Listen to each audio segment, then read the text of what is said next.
Hello बच्चों, स्वागत है आपका अपने प्यारे से YouTube channel smart study classes. आज मैं आपके लिए बहुत ही प्यारी सी वीडियो लेके आया हूँ कि हमारा बोर्ड एग्जाम में पेपर कैसा आएगा, कितने नंबर का आएगा, कितना टाइम मिलेगा और किस तरीके से हमको कॉपी लिखनी है जिससे कि एग्जामिनर खुश होकर हमको एक अच्छा अंक दे। अक्सर देखा होगा आपने कि आपके 10 नंबर के टॉपिक होते हैं या 8 नंबर के टॉपिक होते हैं तो एग्जामिनर उसमें से 2 नंबर 3 नंबर कट करके देता है। क्यों देता है ये बात मैं इसमें बताने वाला हूँ। सबके क्वेश्चंस, सभी के पास क्वेश्चन सेम होते हैं, आंसर भी सभी के सेम ही होते हैं, फिर भी एग्जामिनर 2-3 नंबर क्यों कम देते हैं ये भी मैं इस वीडियो में आपको बताने वाला हूँ। किस तरीके से कौन सा क्वेश्चन, कौन सा टॉपिक लिखना है और कितना अंक उसका हमको मिलने वाला है ये भी मैं आपको इस वीडियो में बताने वाला हूँ। पहले इस वीडियो की क्वालिटी तो बता दूं, है ना। एक चीज याद रखना बेटा, क्वालिटी मैटर करती है, क्वांटिटी नहीं। क्वालिटी मैटर करती है, क्वांटिटी नहीं। अब पूछे सर ये कैसा सवाल है, क्वालिटी मैटर करती है क्वांटिटी नहीं। आपकी हैंड राइटिंग मैटर करती है, आपकी हैंड राइटिंग मैटर करती है। आपने आंसर में क्या लिखा है एग्जामिनर वो बाद में देखता है, पहले देखता है कि आपका राइटिंग कैसा है, आपका लिखने का तरीका कैसा है, क्वेश्चन का आंसर उसको पेश करे, उसके सामने दे रहे हो, ये मैटर करता है। तो ये क्या होती है, क्वालिटी होती है हम लोगों के अंदर। अब कैसे क्वालिटी प्रूव होगी ये मैं बताऊंगा इस वीडियो में, टेंशन ना लो। सबसे पहले बात करते हैं कि हमारा आखिरकार पेपर बोर्ड एग्जाम में कितने नंबर का आता है। ठीक है, हम और आप बहुत अच्छी तरीके से आते हैं कि देखो हमारा जो पेपर आता है वो बेटा पूरे 100 नंबर का आता है। कितने नंबर का आता है, 100 नंबर का आता है। ठीक है, इसके साथ साथ इसको सॉल्व करने के लिए जो हमारा बोर्ड एग्जाम में जो पेपर मिलेगा हमको वो कितने नंबर का मिलेगा, 100 नंबर का मिलेगा। सबसे बड़ी बात, इसके साथ साथ हमको जो समय मिलता है यानी कि टाइम की बात करें, जो हमको समय मिलता है वो कितना बेटा होता है, 3 घंटा 15 मिनट। हमको जो समय मिलता है वो ये मिलता है। ठीक है, पहले क्वेश्चन का जवाब दे रहा हूँ। पहले 100 नंबर का पेपर मिलता है, 3 घंटे 15 मिनट का हमारा पेपर, जिसमें से हमको शुरुआत के जो 15 मिनट होते हैं उसमें क्या करना होता है, जो हमको बोर्ड एग्जाम में आंसर शीट मिलती है जिसे हम बोर्ड कॉपी कहते हैं। ठीक है, आंसर शीट जो होती है हमारी,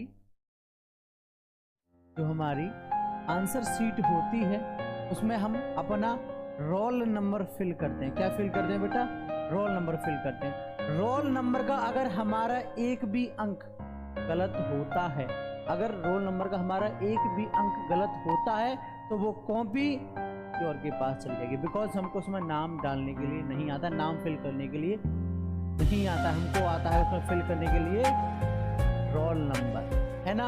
और क्या आता है, पेपर कोड आता है, और क्या आता है, पेपर कोड आता है, और बहुत सी ऐसी चीज़ें होती हैं छोटी छोटी तो उसमें हमको फिल करने के लिए आती हैं। और सबसे बड़ी बात, इन को फिल करने के लिए हमारे पास होना चाहिए हॉल टिकट। ठीक है, हॉल टिकट बेटा बहुत मैटर करता है। इसको गलती से भी घर पर भूल मत जाना, अक्सर बच्चे यही करते हैं, इसको भूल जाते हैं, कहीं ना कहीं कोई ना कोई गलती कर ही देते हैं। देखो जो बच्चे इस साल इस वीडियो को देख रहे हैं, आई नो उन बच्चों ने हाई स्कूल के पेपर नहीं दिए हैं, वो हाई स्कूल में प्रमोट हुए हैं, ये बात सभी जानते हैं। आप लोगों को इसका जरा सा भी अंदाजा नहीं है कि बोर्ड एग्जाम में किस तरीके से आपको कॉपी मिलेगी, किस तरीके से पेपर रहेगा और किस तरीके से उसका आंसर करना है ना। नहीं पता ना, पक्का नहीं पता तो कमेंट में बताओ, बाकी इस वीडियो को देख लेना, मैं समझा देता हूँ। धीरे धीरे मैं सब बताता जा रहा हूँ। जो आप वहाँ पर टाइम वेस्ट करोगे वो मैं तुमको पहले बता देता हूँ। 100 नंबर का पेपर मिलेगा, 3 घंटे 15 मिनट का टाइम होगा, जिसमें से शुरुआत के 15 मिनट हमको आंसर शीट यानी कि अपना जो बुकलेट होगी उसका फिल करना है। उसमें हमारा रोल नंबर, पेपर कोड और छोटी मोटी 2-3 चीज़ें होती हैं वो उसमें फिल कर दो, बस बहुत है। ठीक है, सब्जेक्ट हमारा क्या होता है, तो सब्जेक्ट भी उसमें डालने के लिए ऑप्शन आता है। हमारा क्या सब्जेक्ट है वो सब्जेक्ट भी उसमें आएगा, जैसे कि हमारा हिंदी है सब्जेक्ट। ठीक है, इस तरीके से आपको देखने के लिए वो मिलेगा। उसके बाद हम बात करते हैं कि हमें आखिरकार 10 से 12 जो 10 नंबर का हमारा जैसे कोई टॉपिक है, है ना, 10 नंबर का हमारा टॉपिक है, वो उसके हमारे हमको 8 या 9 या फिर 7 नंबर क्यों मिलते हैं? क्यों मिलते हैं?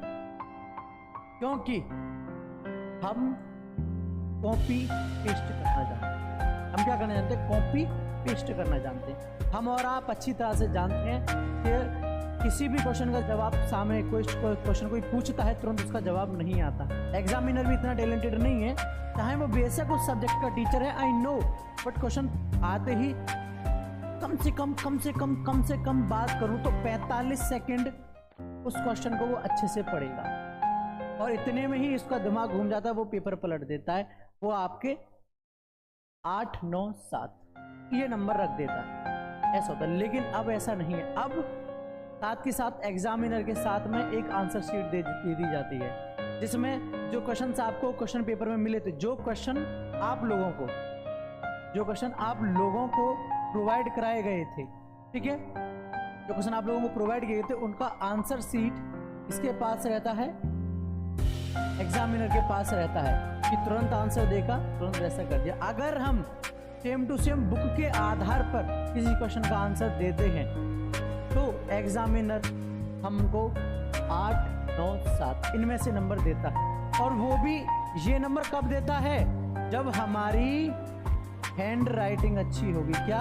हमारी हैंड राइटिंग अच्छी होगी, यानी कि हमारी क्वालिटी अच्छी होगी। क्वांटिटी नहीं, हमारी क्वालिटी, यानी कि हमारी काबिलियत, हमारी राइटिंग बहुत ही अच्छी है, साफ सुथरी है ना, हर एक चीज़ को हमने बहुत अच्छे से क्लियर किया है, पॉइंट ऑफ व्यू उसका हल्के क्लियर किया है, बिल्कुल भी हमने काट पीट नहीं की है, तब कहीं जा। ठीक है, पहला पॉइंट इसमें यह होता है कि एग्जामिनर के पास अपना हैंड राइटिंग का सबसे पहले उसको इंप्रेशन डालना चाहिए, और दूसरा उसके पास बेटा आंसर सीट है, वो उसमें से आंसर देखकर आपको उस आधार पर नंबर दे देता है। इसके साथ साथ अब बात करते हैं आपकी और कुछ चीज, जैसे कि आपका कोई टॉपिक है, ठीक है, आपका कोई भी टॉपिक है एक, आप उस टॉपिक को किस तरीके से लिख रहे हो, आपका लिखने का तरीका कैसा है। पहला, हैंड राइटिंग साफ होनी चाहिए। दूसरा, आप जब भी उसको लिख रहे हो, जैसे कोई बड़ा टॉपिक है, 10 नंबर का कोई टॉपिक है, बड़ा टॉपिक है, तो उसको ज़्यादा से ज़्यादा, अगर जैसे हिंदी में होता है और बायोलॉजी में होता है, तो उसमें हेडलाइंस का प्रयोग करें। इसका हेडलाइंस का प्रयोग करें, वो बहुत ज़्यादा इंपॉर्टेंस होती है। हेडलाइंस जो होती है ना, वो बहुत ही ज़्यादा इम्पोर्टेंट। और जब कभी हम पेपर लिखते हैं, हम कॉपी लिख रहे हैं, तो उसमें थोड़ा सा इसको साफ कर लूँगा, यहाँ कर लूँगा, ठीक है क्या,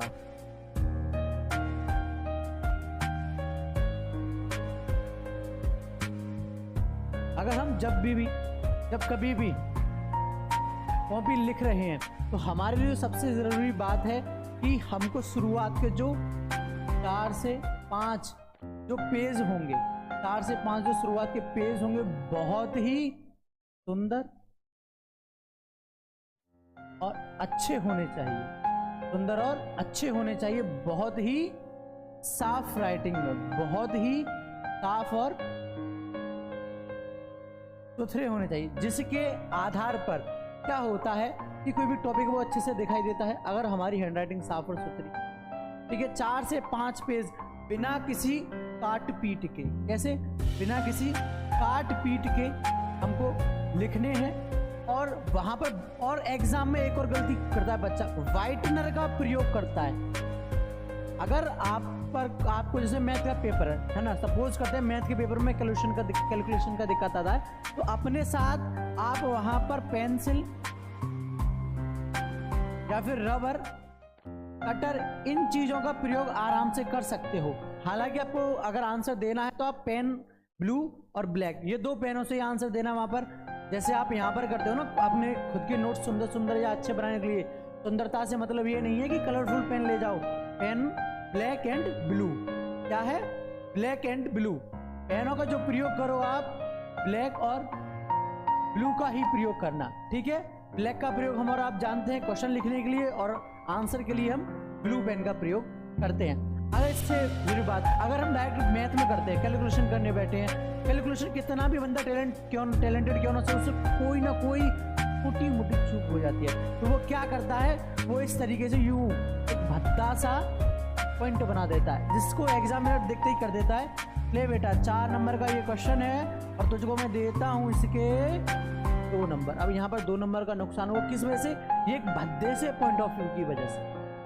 तो हमारा जो कहने का तात्पर्य वो ये है कि शुरुआत के 4 से 5 पेज बहुत ही अच्छे, सुंदर, साफ सुथरे, बिना कोई काट पीट के, और वाइटनर का प्रयोग बिल्कुल नहीं करना है। वाइटनर का प्रयोग रत्ती भर भी नहीं करना है। आप लोग इस बात का बिल्कुल ध्यान रखें। आप एग्जाम में पेंसिल रबर कटर ले जा सकते हो, जैसे कि आपको और कोई आंसर है तो आपके लिए आंसर सिर्फ पीछे खाली रहती है, तो बहुत ही अच्छे से, ठीक है। ये बात बिल्कुल सत्य है, इस बात में कोई दोहराई नहीं है कि अगर आप ज्यादा पेज लिखते हो तो एग्जामिनर आपको नंबर देगा। बेटा एग्जामिनर ना आपकी क्वालिटी देखकर नंबर देगा। बेशक मानता हूँ ज्यादा से ज्यादा पेज लिखने पर आपको नंबर मिलेगा। भाई अभी किसी की आपकी कैपेसिटी क्या है, आपका जो एक दिन का खाना है उसकी कैपेसिटी है बेटा 5 रोटी, उसकी कैपेसिटी है 5 रोटी। ऐसे ही एक क्वेश्चन का जो आंसर है, ये मेरा भाई क्वेश्चन है और ये मेरा आंसर है, ये मेरा आंसर आराम से 1 पेज पे आ सकता है।